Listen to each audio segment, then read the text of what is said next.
So patients for liver transplantation, when they develop ascites, initially they all respond to diuretics. But by the time they come for liver transplantation, actually, many hepatologists struggle to treat the ascites, actually. I'll be very frank with you, because they're often sarcopenic, they have high creatinine, sodium is on the lower side. It's not an uncommon scenario. It's not an uncommon scenario to see such patients when they come for liver transplantation.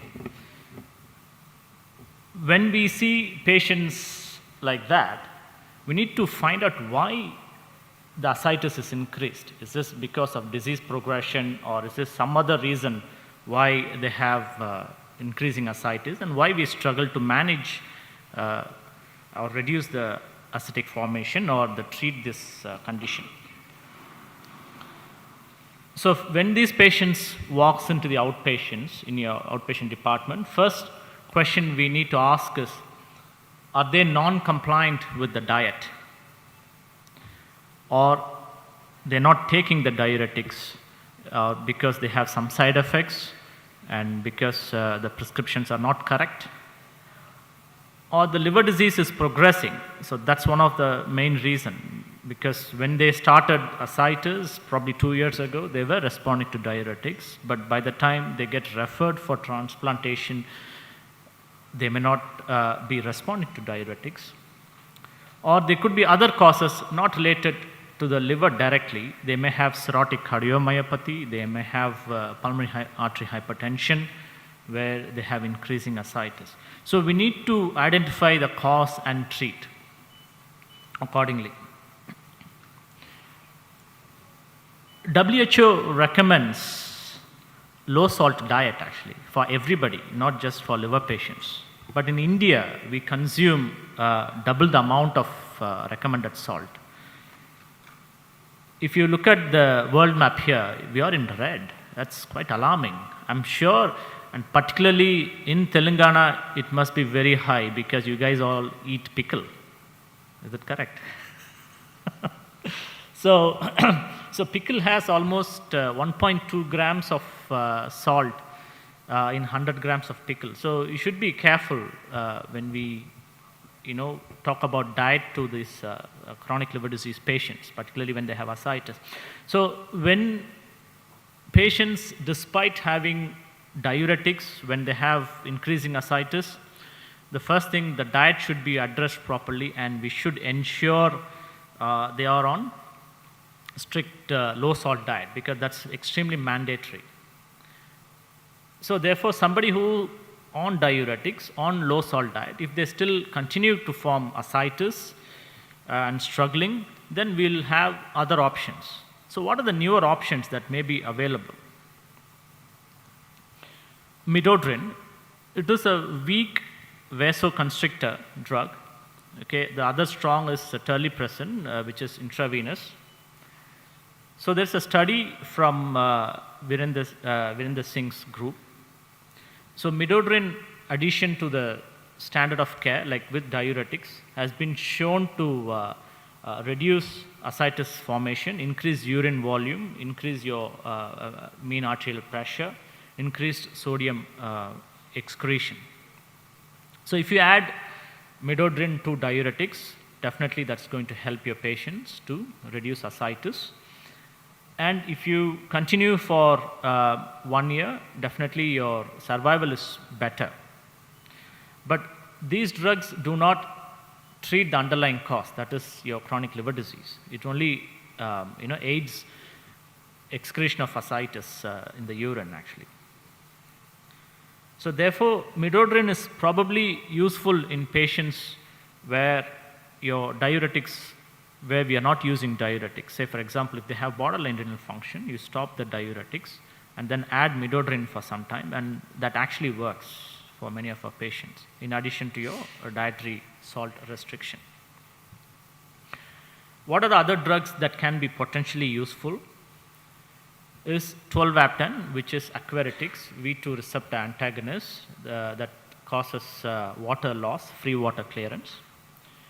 So there is another study from India that showed midodrine plus tolvaptan actually causes complete resolution. There are more patients who received this combination had better response to better treatment with ascites in addition to your diuretics. So you have a cocktail of medications here. So diuretics plus midodrine and tolvaptan. So you should be careful in monitoring the side effects. Okay, but the response at 3 months has been better. So if you have somebody who is waiting for transplantation, you may try midodrine or tolvaptan drugs like that. Now, there are a lot of studies. There are at least 4 good studies on the use of albumin in patients with refractory ascites. Now, the 2 studies showed benefit, 2 did not show benefit. But this large retrospective study showed that if you have ascites, particularly grade 3 ascites or grade 2 ascites, and if you give them 40 grams per week, that is 2 albumins per week, 20% albumin, the ascites formation comes down, the grade of ascites reduces. By doing this, you can actually improve the response to diuretics. So if you have somebody with grade 3 ascites and you give them albumin, it may come down to grade 2 and they may respond to diuretics better actually. So this is a possible option in patients, particularly if they are waiting for cadaveric donor transplantation. But again, giving 40 grams per week is very expensive. They may need to come for daycare, and it's not practically feasible in our country. So you may give at least once a week like that. So this is an option. So either you can use midodrine, you can add tolvaptan, or this another option. You can give albumin and increase your diuretics because your oncotic pressure increases, your renal blood flow improves. With this interesting study done in, I think, SGPGI actually. So what they did was they mixed albumin and furosemide together and then gave slow albumin as an infusion. And they found that patients who received this combination of drug had a better improvement in ascites at day 28. This is particularly useful in patients with acute on chronic liver failure, where the response to diuretics is often not that great because the liver disease severity is quite bad. But once again, these are a small group of studies and single center studies. So therefore, where we may use this combination is, this strategy is useful in those with anasarca, where they not necessarily they have ascites, they are just globally fluid overloaded, where you want to bring down all this extracellular fluid to the intracellular space. So it may be an useful option. Earlier, somebody asked about SGLT2 inhibitors in patients with liver disease. So this receptor works in the proximal tubule. So SGLT co-transporter is nothing but where your sodium is excreted, your glucose is excreted, along with sodium is also excreted. So, that's how it works, the inhibitor, the SGLT2 inhibitor. So this is a dapagliflozin actually. But what happens is when you excrete sodium along with your glucose, the ascites also reduces.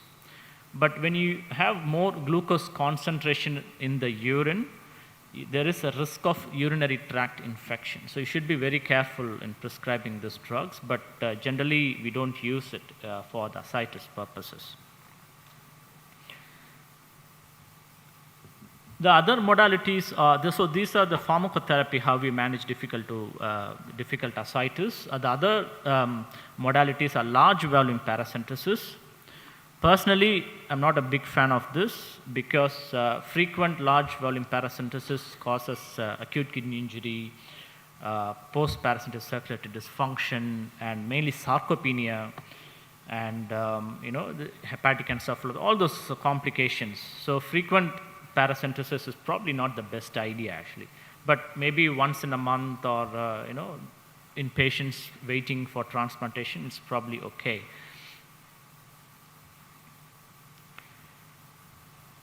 What followed in the West may not be applicable for us. In the West, these sort of patients usually go for transjugular intrahepatic portosystemic shunt, the TIPS procedure.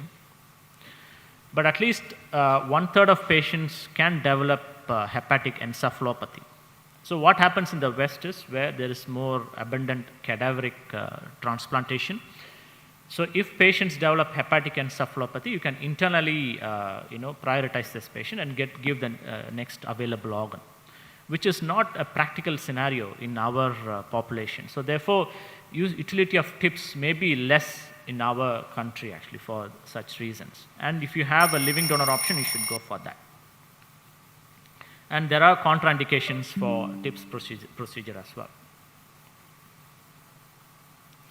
There are other modalities like alpha pump and there's something called PICA, which removes the ascites through the urinary bladder. But again, the risk of infection, hyponatremia is quite high, and it's not widely used. The newer modalities are long-term ascitic fluid drainage and a peritoneal catheter. It's called PICA. So they have shown to be beneficial. It was used in malignant ascites initially, but subsequently people have tried in patients with chronic liver disease. So home-based peritoneal catheter has been shown to improve survival without any increase in acute kidney injury or spontaneous bacterial peritonitis actually. And these patients were actually, some of them have even undergone liver transplantation. But once again, whether we experiment with these, I don't know. I have not used them. What followed in Japan is concentrated ascitic fluid reperfusion therapy. This may be an attractive option. So when the ascites is removed, it goes through filtration process and cleaning process and then goes back to the patients. So this is something we can use in the future, because what we are doing with large volume paracentesis, we remove so much enriched fluid and give only albumin. Albumin alone doesn't equate to ascitic fluid. Okay, so much proteins, other important components are there in the ascitic fluid. So this is probably a better option, and it is shown to improve quality of life, and importantly, no need for albumin replacement therapy, and it reduces diuretic resistance, and this may be an option in future in patients who are awaiting liver transplantation. Ultimately, liver transplantation is the only solution for patients with refractory ascites who have acute kidney injury, etc. So how do I manage patients with difficult ascites? First, ensure salt restriction. Make sure they're on a very low salt diet. Make sure inadvertently this salt is not going in the diet.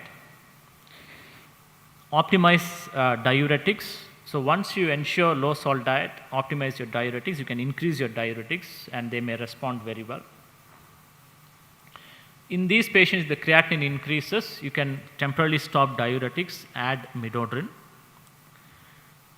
Once the creatinine improves, then in addition to midodrine, you can restart low dose diuretics, that might work.